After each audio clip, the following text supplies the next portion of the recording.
Welcome to a conversation on the peace process in the Middle East, status and prospects. I'm Harry Kreisler of the Institute of International Studies. Our guest today is Alfred Atherton, Jr., Director of the Harkness Fellowships Program of the Commonwealth Fund. Mr. Atherton is a distinguished diplomat who recently retired from the Foreign Service, in which he served as Assistant Secretary of State for Near Eastern and South Asian Affairs, Ambassador at Large for Middle East Negotiations, Ambassador to Egypt, and Director General of the Foreign Service. Mr. Atherton, welcome to Berkeley. Thank you very much. It's delightful to be here. I thought I might begin by asking you what you see as the main obstacles in the Middle East to a stable peace.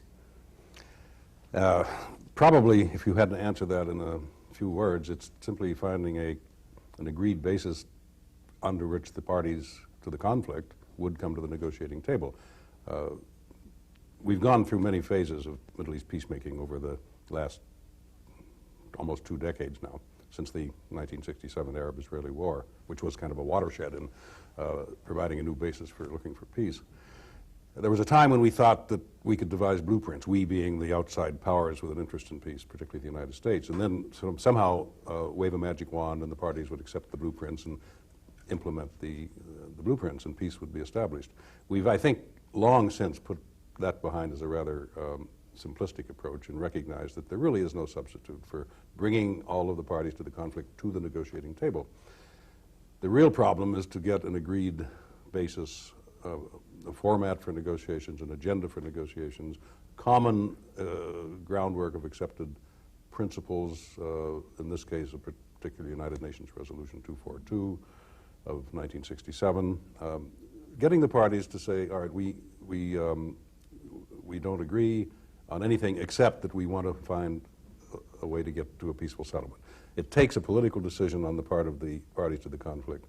They have to first decide, the leaders, and they have to mobilize sufficient support, obviously, in their public opinion, have to decide that they do want peace and they're willing to make the necessary sacrifices that peace will involve. Once you've got that political decision, then you still have to find a basis for the negotiations themselves. But there really is no substitute to getting all the parties around the table. And that's been what policymakers have been struggling with ever since the Egyptian-Israeli peace treaty. It worked there for 2 countries. A framework was established at Camp David as a suggested starting point for other Arab parties, and particularly the Palestinians and the Jordanians in the first instance, to join the process. And ever since then, really, the effort has been to try to first get a political decision by Palestinian and Jordanian leadership that they really do want to go to a peaceful settlement, and secondly, to get agreement on a set of ground rules for the negotiations that both the Israelis and the Arab parties to the conflict can agree. Now, if we look at the U.S. and its role in this endeavor, have our vital interests in that area declined in the recent period? Oil prices are down. We seem to be doing a better job with regard to energy needs and so on. Are our vital interests still there? Oh, I think so. I think there's a remarkable continuity to fundamental American interests in the Middle East ever since the establishment of Israel, ever since World War II, really, when we became a power on the world stage in a full sense of the word. We have agreed, we've had a national consensus, really, from administration to administration, that there are certain things in the Middle East that are of vital importance to the United States. One of, obviously, is our support for Israel's security and existence, but also our need for good relations with the important Arab countries because they control the strategic geography, the petroleum resources of the area. And I think a third constant has been our desire not to see a hostile power, which in today's world is sort of shorthand for the Soviet Union, establish a dominant position in this region. We want independent, friendly, stable, moderate governments. The problem has always been that with a conflict in which we are friends with both sides, we're caught in the vice, in a sense, or in a squeeze between the two sides. It's always been in our interest to resolve these conflicts of ours to try to get the Arabs and the Israelis to come to the peace table.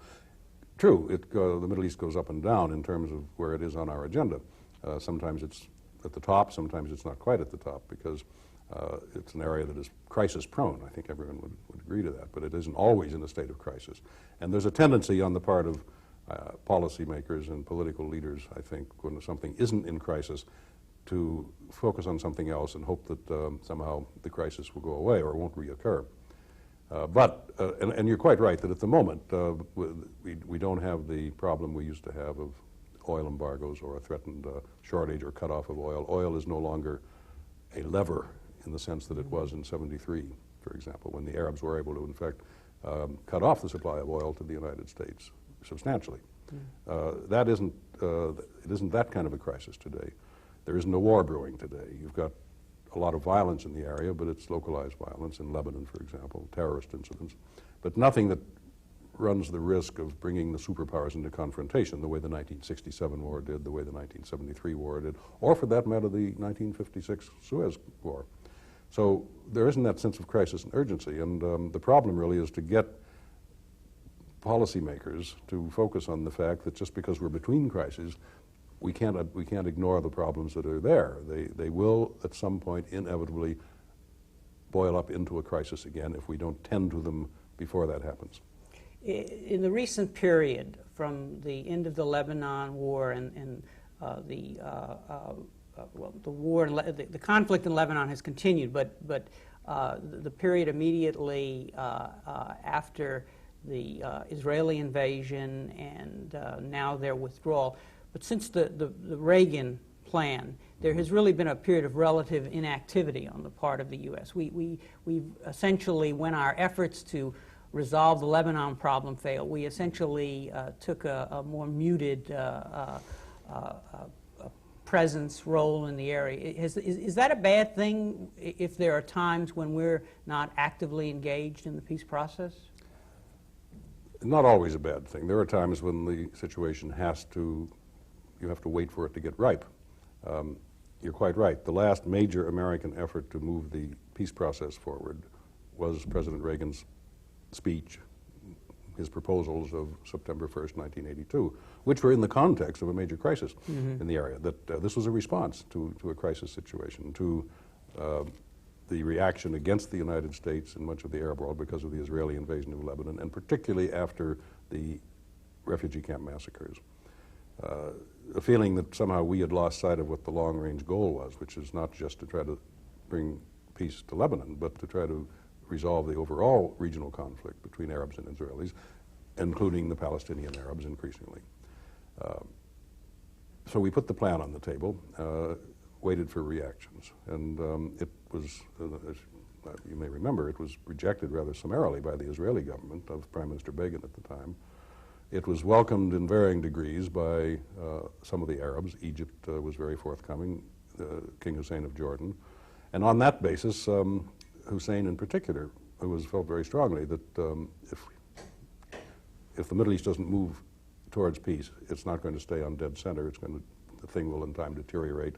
More radical forces will take over, and regimes of his kind are going to be threatened. And that is a threat to our interest, because these are the regimes that are friendly to us and with whom we can work, and they could be replaced by much more hostile, radical, anti-Western, anti-American, anti-moderate forces. Therefore, we welcomed the fact that Hussein agreed to take the initiative to try to work out a basis for the negotiations that President Reagan's plan called for, which would involve Palestinians and Jordanians in the first instance, with Israel, and with Egypt as a friend of all, and ourselves as a friend of all around the negotiating table. There were disappointments. The first effort failed. Yasser Arafat and Hussein came to a tentative agreement in, I think, early '83. He couldn't sell it. Arafat couldn't sell it to his Palestine Liberation Organization leadership. And so there was a period of hiatus, and it was picked. There was you may recall, there was also an Arab Summit conference in, I think it was September of 1982 at Fez, in which the Arabs came up with their own proposal, a kind of counterpiece, if you will, to President Reagan's, with a little overlap, a lot of differences, but basically the significant thing was it was an Arab proposal for looking for a way to get to a peace settlement rather than getting ready for the next Arab-Israeli war. That's quite a change in the mood in the area. When you get the majority of Arab states saying, well, we have to think in terms of peace with Israel rather than another war with Israel. And the basis, they were all looking for a basis, really, to get these negotiations going. The next major effort was Hussein and Arafat in February of 1985. And the whole year since then, Hussein has spent trying to hammer out a formula with Arafat that would meet our minimum criteria and, even more importantly, Israel's minimum criteria for joining with Palestinians, Jordanians, with American help around the conference table. And that's where the process is bogged down. I have the personal view that the United States government, it's not disengaged. We have been, at certain levels, always active. The Assistant Secretary for the Near East and South Asia, Richard Murphy, has been in motion a great deal of the time during this past year, trying to help Jordan and Israel and indirectly the Palestinians find a basis for coming to the table. So we have not been inactive.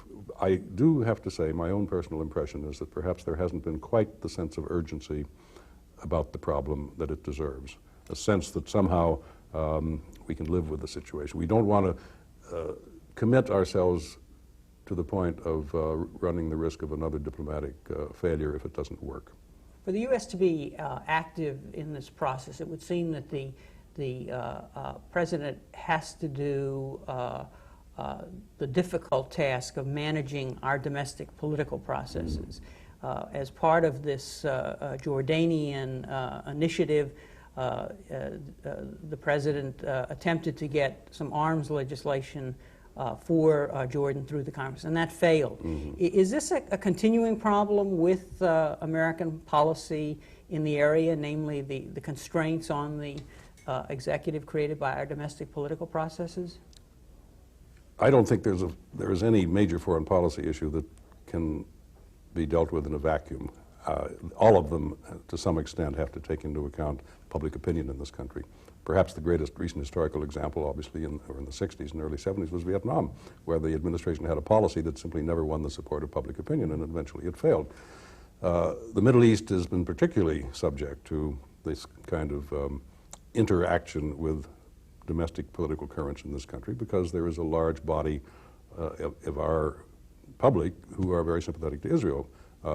Certainly Jewish Americans, but not just.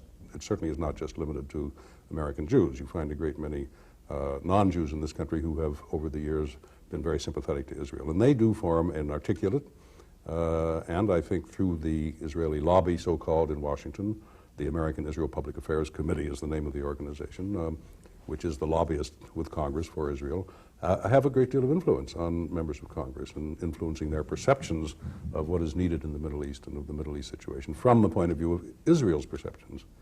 There isn't a counter lobby of anything like that influence on the Arab side. It's been one of the Arabs' failings, frankly, that they haven't been able to use our political process as others do.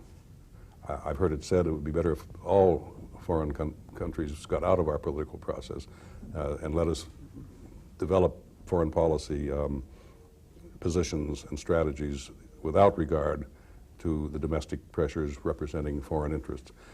I think it would be great if you could do that. In my opinion, it's totally unrealistic. Our political system simply won't, you can't take foreign policy out of the domestic arena in this country. You have to live with it. And it sometimes makes it very difficult for a president and a secretary of state to do things that they feel in the interests of our foreign relations we need to do. The case of arms for Jordan is a very good case in point. King Hussein has been a good friend of this country for decades. He is, in my opinion, without question, committed to finding a way to a peaceful settlement.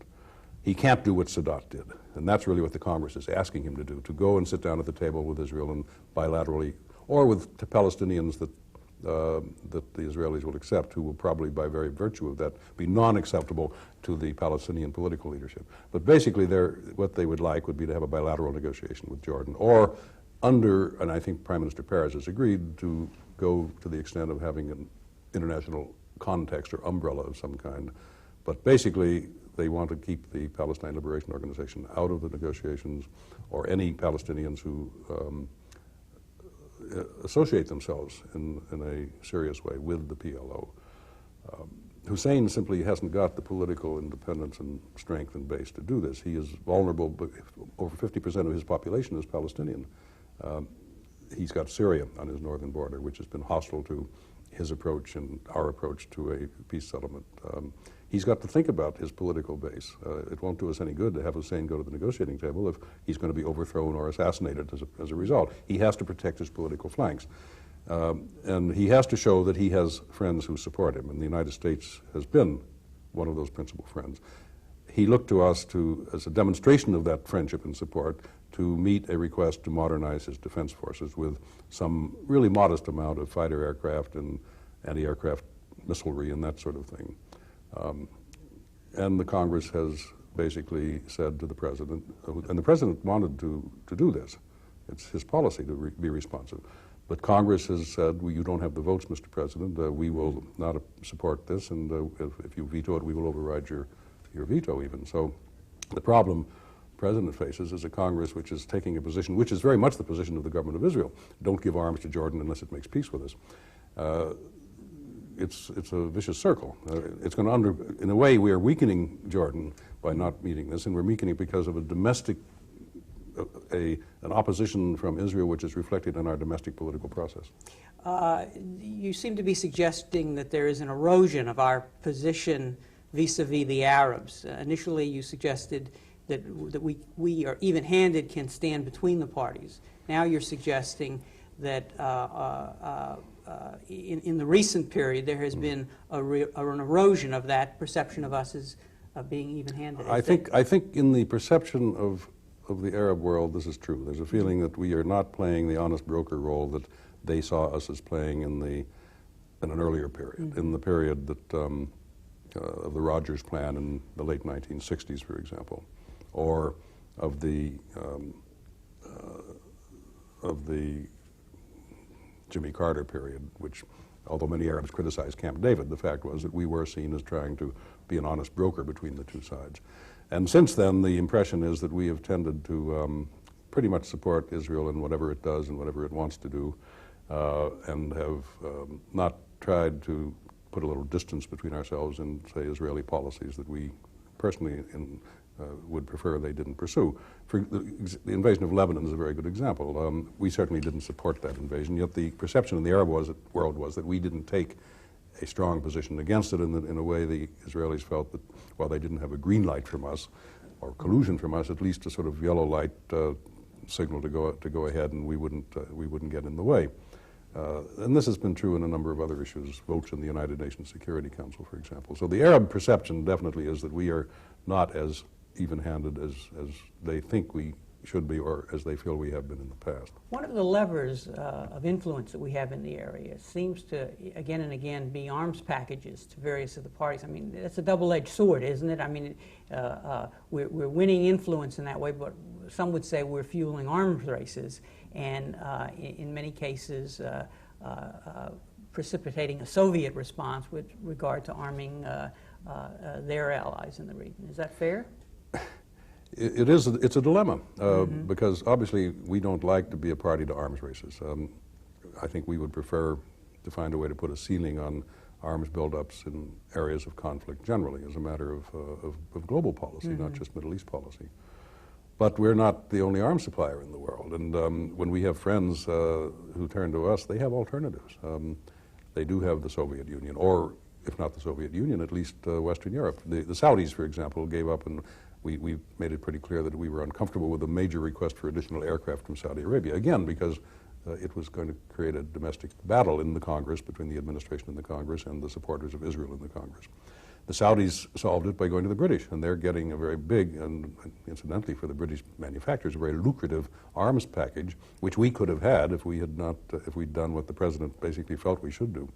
So we don't control the world arms market, unfortunately. We're in a competition, and I think it's very much better for us to be the supplier within reason. We're obviously not going to, you have to put some limits on the types of modern, sophisticated systems that you supply and the amounts. But basically, I think we retain more influence if we can be the supplier of things that we ourselves feel are justified for the modernization and defense forces of countries that are friendly to us. How would you characterize the Soviet Union's role in the peace process? Is it always the same? I mean, does their behavior tend to vary with the historical circumstances? The Soviets have been very ambivalent about the Middle East, the whole peace process in the Middle East. And their policies have tended to swing back and forth with the crises. At times, a really acute crisis and hostilities or threatened hostilities, which may threaten their friends in the area, may run the risk of U.S.-Soviet confrontation if our friends come into confrontation. In those times, the Soviets have tended to be, at least in a limited sense, cooperative. We've worked together with them to bring about ceasefires, to try to get negotiations started. But when it isn't a period of acute crisis, they have tended to play a less helpful role, to put it in the best possible terms. They've tended to use the tensions in the area to their own advantage, to try to solidify their position with mostly certain Arab states in the conflict, and the Palestine Liberation Organization over the years. So that the Soviet role has been, it has not been on balance, I think, a particularly constructive, imaginative, or helpful role, though we have had limited periods of cooperation. The big question is whether or not, with the new leadership in the Soviet Union, they will have a review of their overall foreign policy in various parts of the world, and perhaps even come to the realization that their policy in the Middle East has been rather sterile even from their point of view. It hasn't, if you look at the Soviet position today, compared with what it was 15 years ago, they've lost ground. Their policies have not gained them or even retained for them a strong position, the position that they had. They lost a very influential position in Egypt.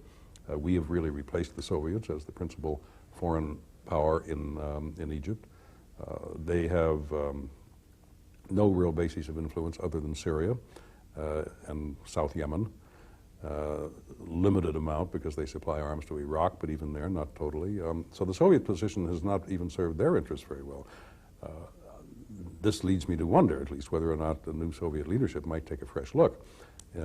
If they do, if they come to the conclusion that they can't have it both ways in the Middle East, that either they have to contribute to a peaceful settlement, and that means making some sacrifices and putting some persuasion, if not pressure, on their friends, as we're expected to do with our friends, then they will have to suffer the consequences of a failure to make peace. And in the long run, their interests will be threatened too, because the forces that mostly will benefit from a prolonged failure to resolve the Arab-Israeli crisis will probably be forces that are not only opposed to Western influence in the Middle East, but probably opposed to any foreign influence. I'm speaking of the undercurrent of Islamic revivalism in the area, for example. Iran is a good example. The Iranian Revolution certainly has no love for the United States, but it also is not pro-Soviet. It's very anti-communist, as a matter of fact. So their interests in the area may suffer as much as, in the long run, as ours from a failure to make peace. And if they can come to see that, perhaps they could even come to play something of a more constructive role. But this is rampant speculation. I've seen no evidence of any such change in their position up to now. So I hear you saying that it's not necessarily a sum-zero game between the U.S. and Soviets. There are possibilities of cooperation in avoiding war in the region. And I think I heard you just say that neither superpower is really absolutely secure in controlling its clients in the region. I think you're right on both counts. Yeah. If a critic of the whole peace process in the Middle East might say that the U.S. has too often tried to cut the Soviets out, putting the Soviets in the position of always being the spoiler. What do you make of such an assessment? Well, we certainly did cut the Soviets out, beginning with Henry Kissinger's shuttle diplomacy. The last time that we and the Soviets really worked together was in the wake of during and in the wake of the 1973 war, when we did jointly author a ceasefire resolution, get it passed in the Security Council, convene as co-chairman a Middle East Peace Conference in Geneva, which lasted for 3 days. Then it adjourned to permit the negotiation of so-called disengagement agreements, disengagement of forces, to lessen the risk that the war would break out again. And that was a unilateral negotiation by Henry Kissinger dealing with Israel and with the parties. One of the problems, of course, was that the Soviets don't have diplomatic relations with Israel. They broke them off after the '67 war. They don't have the access to Israel that we have. We have the advantage of having good access to both sides and having both sides want us to deal with them. The Soviets, in a way, you could say, cut themselves out. I don't think we were not unhappy that we didn't have the additional complication of Soviets at the negotiating table. But the fact is that to some extent they brought it on themselves. And of course, when we came to to Camp David and the Egyptian-Israeli treaty, Sadat didn't want the Soviets any more than the Israelis did, so it wasn't really an issue. Today is different, because today the Arab party that now has to come to the table, namely Jordan, with some form of Palestinian representation, have called for an international peace conference. They want at least the protection of Soviet participation, probably in a conference under some kind of United Nations auspices with the permanent members of the Security Council, or at least the Soviets and the United States having a role. So it's going to be more difficult to move the process forward without opening the door to some kind of Soviet participation, simply because it's very difficult to see us getting the Arab parties who now have to be part of this process to the table, unless it's in the context of an international conference. The name of the game is, how do you get an international conference that will satisfy the Arab needs, and that means particularly the Jordanian and PLO or some Palestinian bodies' needs for the international protection, which means letting the Soviets be part of the umbrella without the Soviets being in the process on a day-to-day basis. And that's been one of the issues that has simply not yet been resolved. How do you organize an international conference? How do the Palestinians, how are they represented? Which Palestinians, the ones that the Soviets want, or the ones that the Israelis want, or the ones that the Jordanians want, or the Syrians? Syria's another obstacle, and the Syrians are going to probably want to be part of any future international conference, and the Soviets are probably going to want them to be. And they have a very different view of what a peace process should look like than does Jordan. So there are a lot of reasons to not be overly optimistic that this process is going to get started again easily. One final question. If there was one step that we should take, which should be the next one, either on our part, on the Soviet side, to further the peace process, what would that be? I feel, frankly, that the United States has to somehow find a way to dramatize that it is genuinely committed to the process. We do have to restore a degree of lost credibility, particularly on the Arab side, if we're going to be seen as reliable partners in the peace process. There's one thing we should have done, in my opinion, some time ago, which we could do, and that would be to acknowledge that the Palestinian Arabs have a right to the principle of self-determination in the same sense that all other peoples are acknowledged to have this. I don't mean by that we should therefore say that automatically the Palestinians should have their own independent state. Self-determination doesn't have to translate into an independent state. But the principle that the Palestinian Arabs should have the right to, that all other peoples are acknowledged universally as having, seems to me incontrovertible, and very difficult, in fact, for us to reconcile our support of the principle of self-determination with our denial of it in the case of the Palestinians. I think we ought to put this chip on the bargaining table, not give it away, but at least say we're prepared to talk about recognizing the Palestinians, the principle of self-determination applies to the Palestinians, if this will help them get over the hurdles and the hang-ups they have about recognizing Israel's right to exist, Resolution 242, and getting to the bargaining table. I can't think of anything that would have more of a psychological impact. It might not be enough, given the disarray in the Palestinian ranks today, the obvious failings of Palestinian leadership today. It might not be enough, but it seems to me we lose nothing and have a great deal to gain by indicating a willingness to put that chip on the table. Mr. Atherton, thank you very much. I wish we had another hour to go on, because the Middle East is obviously a very complex area where our role is really a crucial one. But thank you very much for taking the time to be with us today, and thank you very much for joining us for this conversation on the peace process in the Middle East.